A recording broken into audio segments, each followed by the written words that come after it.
welcome. I'm your host, Cherie Best. You're listening to the Just Love Them podcast. Join me on a journey to understand and to find peace with those we love who've left their faith. As people share their experiences, their thoughts, and their takeaways on this podcast, listen for what resonates for you and take from these episodes what will help you in your life and in your situation. Today, I am honored to have with me Candice Clark-Stevens. Candice has served hundreds of people as a life coach with advanced certification in faith-based coaching. She's a member of the Church of Jesus Christ of Latter-day Saints and the mother of 5 adult children and 1 daughter-in-law.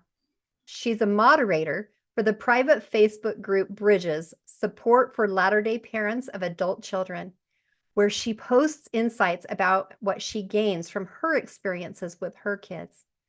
On her podcast, No Empty Chairs, she speaks to moms whose kids don't come to church, interviewing parents and sharing tools for making room for differences in families and at church.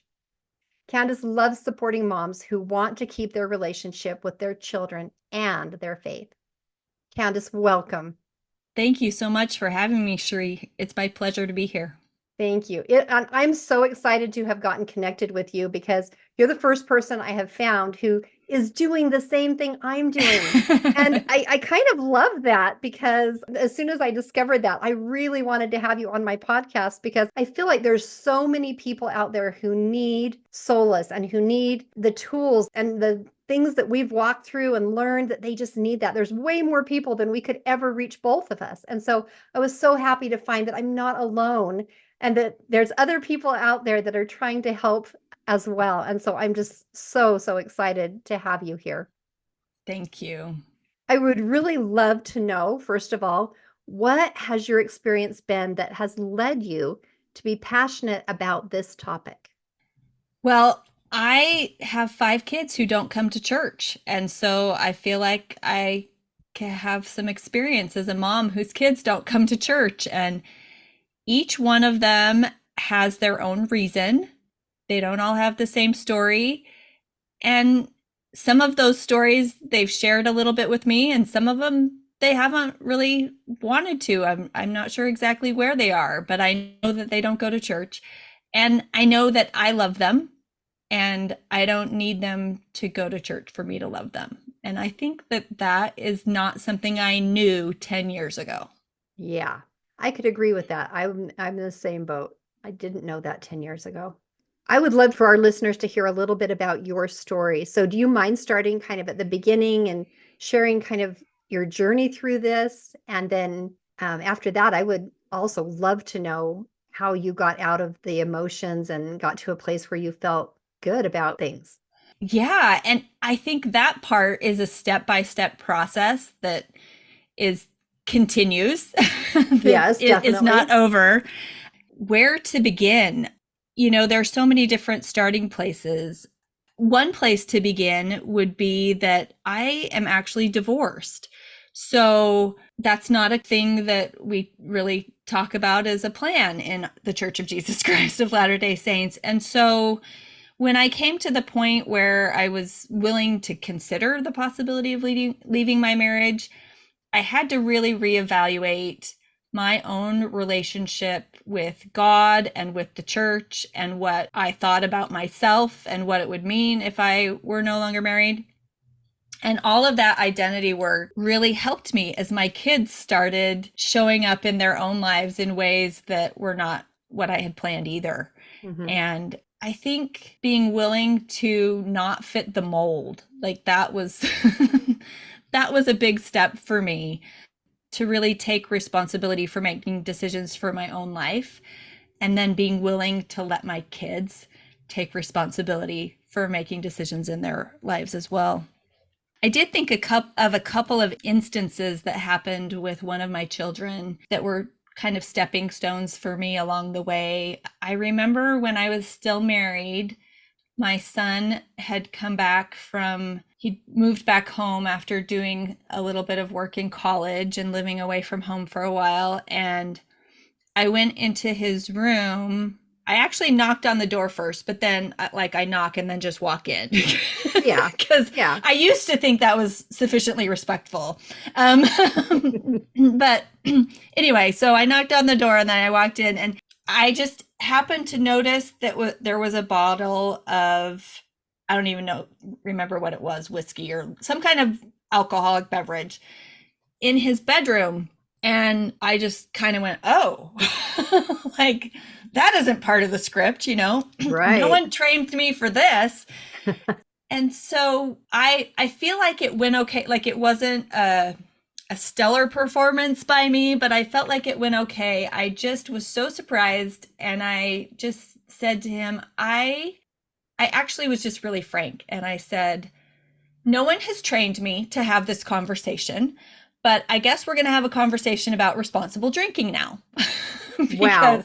this seems to be a thing that you're choosing to engage in. And, you know, we talked about, again, no one's trained me for this. I have very little experience with this. I don't know what of my fears are justified or not, but I know that there's stories about people drinking in secret and that being more dangerous and all those kinds of things that I've seen in TV shows or movies or wherever. And so we just kind of had a conversation about this and about you know, I'm not sure what I think about your younger siblings knowing that this is here, and so let's put that on hold for now. And I love you, and I want you to be safe, and I want you to be healthy. And that was super hard for me. It It sounds was like you did really well. I still am in the middle of having conversations about how I feel about having alcohol at my house. You know, I just yeah. it's such a big conversation. So it sounds like, wow, you did so good.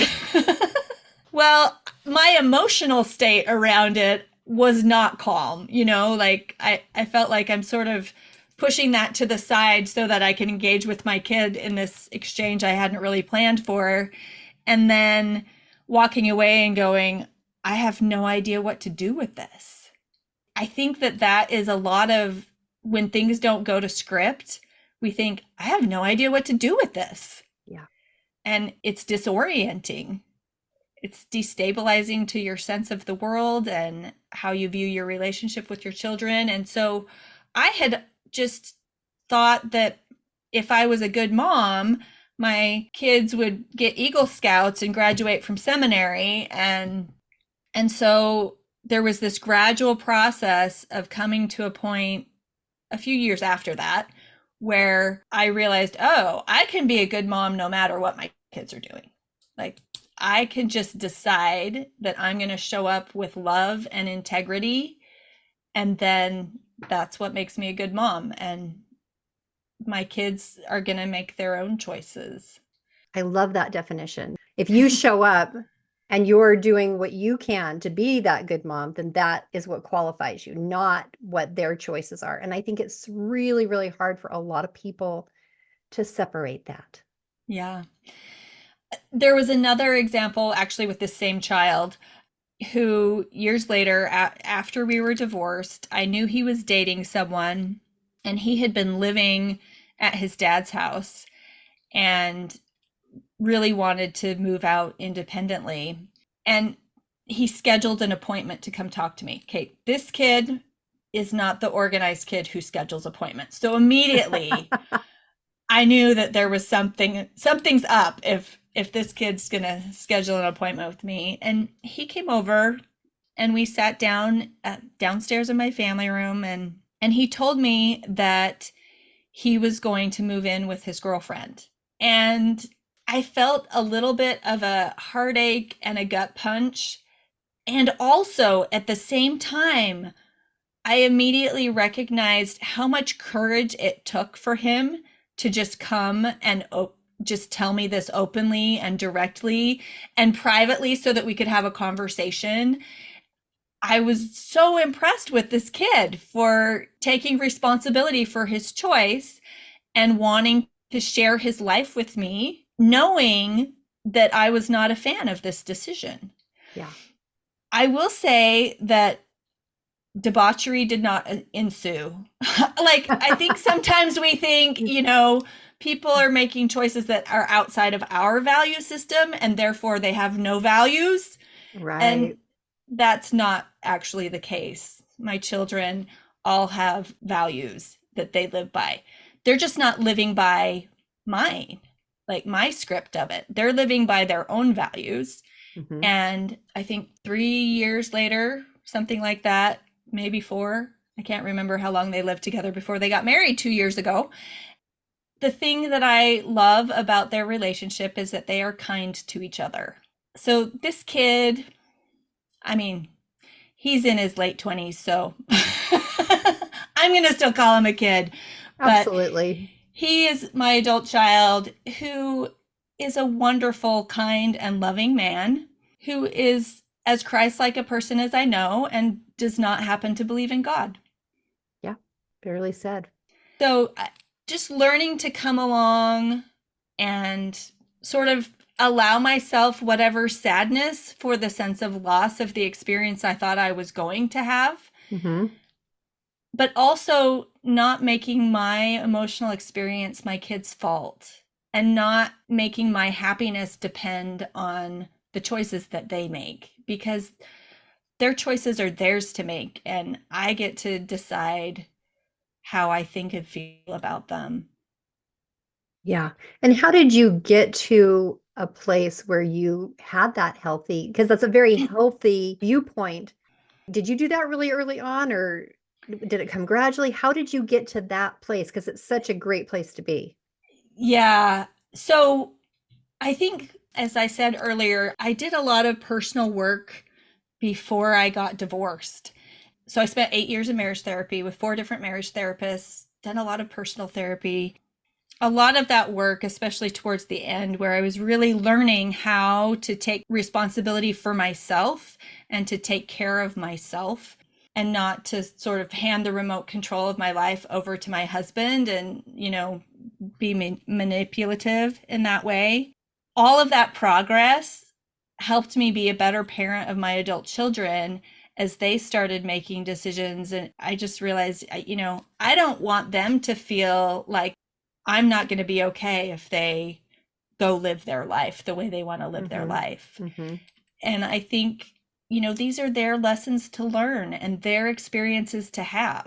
Yeah. And I think sometimes, I mean, I'm sure you've seen this, I know I have, is that parents don't always, I mean, in our head, we know that that's true, but sometimes getting that into the heart that we really don't want Satan's plan. We really do want them to have free will. Getting that into the heart can be so hard. Yeah. And, Cherie, you and I are both coaches, and sort of the icing on the cake of this progress I made, especially in the last year of my marriage, had to do with coaching tools, just learning how to manage my own mind, to manage my experience, and to feel my feelings, and also not to blame other people for them. Yeah. I love how God does things multifaceted, always. He does things multifaceted. So you're thinking that you're working on your marriage and yourself, and you were. You absolutely were. But also, He was preparing you to be able to love your children and keep your family together by loving them in the way that you were going to need to be able to love them, make given the choices they were going to make that you didn't know they were going to make.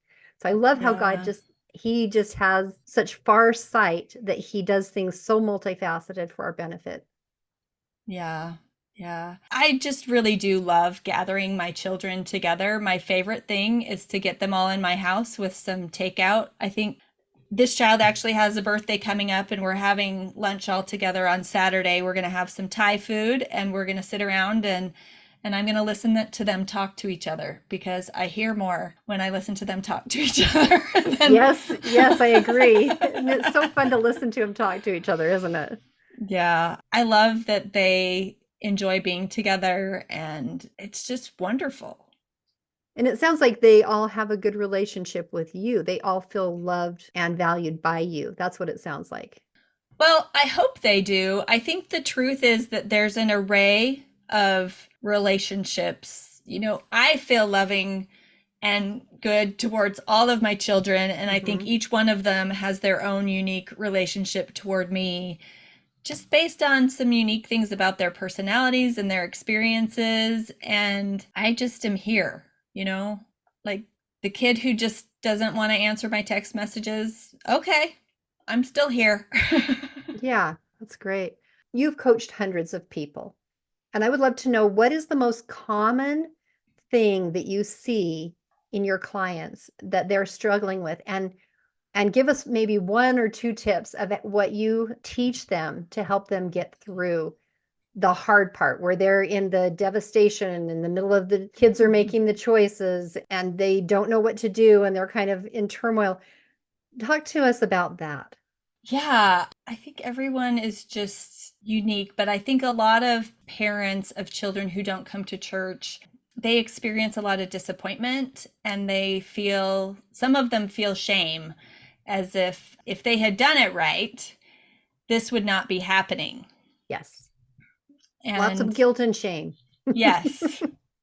Yeah, and it's just fascinating because, when I don't know, we were studying the Old Testament, I remember the particular Sunday school teacher who was talking about it, and he's like, Heavenly Father has all these children and they're not all towing the line, and that seems to not reflect on Heavenly Father, actually. Oh, I love that.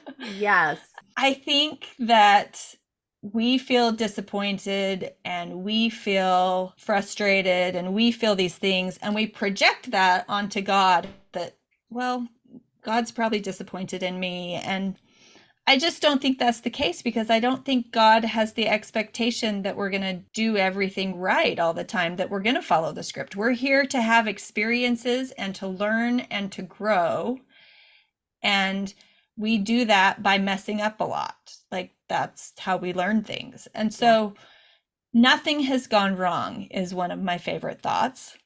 I practice thinking like my own personal phrase that I think I can take credit for coming up with is this is mortality operating as designed. This is what we're Wow. here to do. Say that one more time. This is mortality operating as designed. That's a gem. That's just so good. So, so good. So I just practice cultivating hope, really. I just choose to believe that things are going to be okay. Last summer, I took my daughter on a trip to France, and she did not put in her passport application at the time that I would have liked and asked her repeatedly to put in her passport application. And it didn't come before our flight. Oh, And wow. anyway, I was all worried in the months leading up to this for a variety of reasons because she hasn't been living with me. And the thought that helped me on that trip was I have no idea. Like I think something was going to happen, and I have no idea what's going to happen. Mm-hmm. And I had practiced, well, I have a passport, so I'm getting on an airplane. And we Wow. rebooked her flight for a couple days later, and her passport came, and she joined me, and it was all fine. But because I was willing to just like, I have no idea how this is going to go, and have that with openness instead of with worry, like not deciding ahead of time that everything's going to be a problem, that has been really helpful to me when I think about the future, to think, I have no idea. My brain wants to tell me this is going to be a bad interaction or whatever is going to happen. And I just don't actually know because it hasn't happened yet. And I find that when I'm practicing having no idea and not already knowing it's a disaster, I'm much better company. Yeah. And I am able to be a better parent. I kind of like to pair that one with I know exactly what to do. And I use that one in the moment.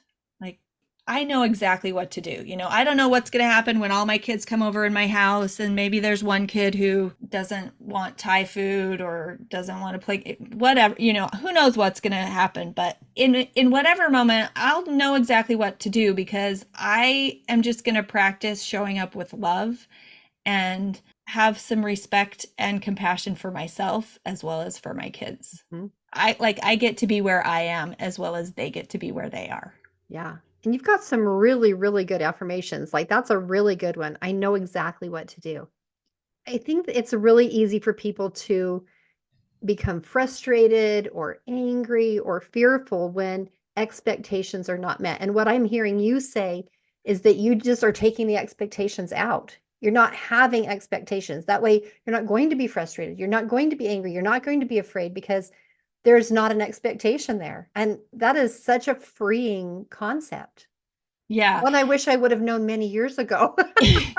And it is not intuitive or automatic in any way. Like I practice thinking these things, and they're not just foo-foo affirmations out of thin air. They're things that I actually believe on some level, and I practice strengthening that belief by returning my attention there when I Mhm. start to worry or be afraid. Yeah. And I'm a huge proponent of affirmations. I have one that has nothing to do with the topic, but when I know I'm going to have a stressful day, I'll say, I have time to do everything I want. And I'll say that to myself multiple times throughout the day, and it calms me down. And I always have time to do everything I want. So your affirmation of I know exactly what to do is, I agree. Affirmations are powerful and they do have, you have something behind them. You know, you're not lying to yourself. You do believe them. So I love that. Yeah. Yeah, and it's a different feeling for me and a different experience for me than that day when I walked into my son's bedroom and saw a bottle of alcohol. Like I thought I didn't know what to do. I will agree with you. I will give myself a little credit. I think it went okay. But inside, like my experience of that was very challenging for me. And I just don't feel that level of drama anymore around what my kids are doing. That's wonderful. Any other tips you want to share? Anything else you want to say?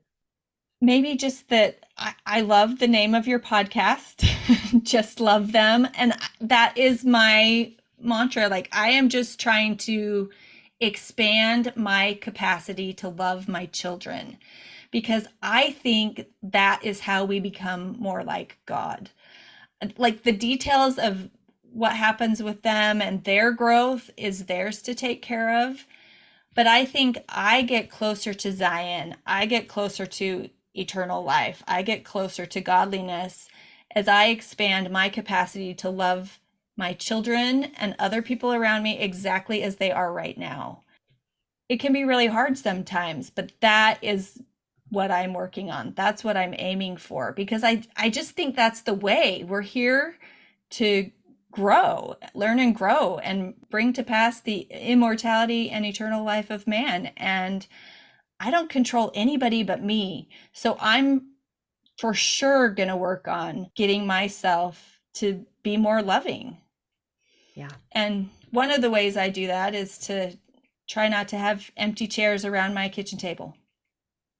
And I love the name of your podcast as well. That's a beautiful name. Take a minute and tell the listeners how they can connect with you, how they can find your podcast, anything that you would like to share if someone wanted to find you or work with you. Sure. My podcast is called No Empty Chairs. It's for moms whose kids don't come to church, and you can find it anywhere you find podcasts. I'm on there every other week sharing coaching tools and my thoughts about scriptures. And most recently, I've been sharing content from the church website that I think is really helpful for people to be aware of.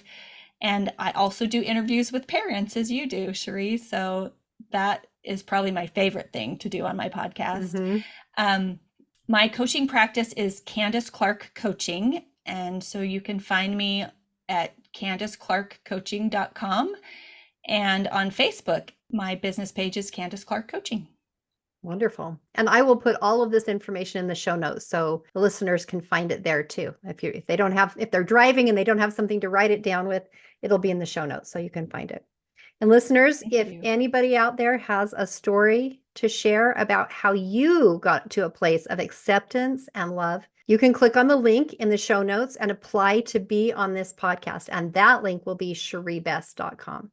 So there'll be all this great information for you in the show notes. And you never know who might need to hear your journey. And join me again next time for another episode of Just Love Them.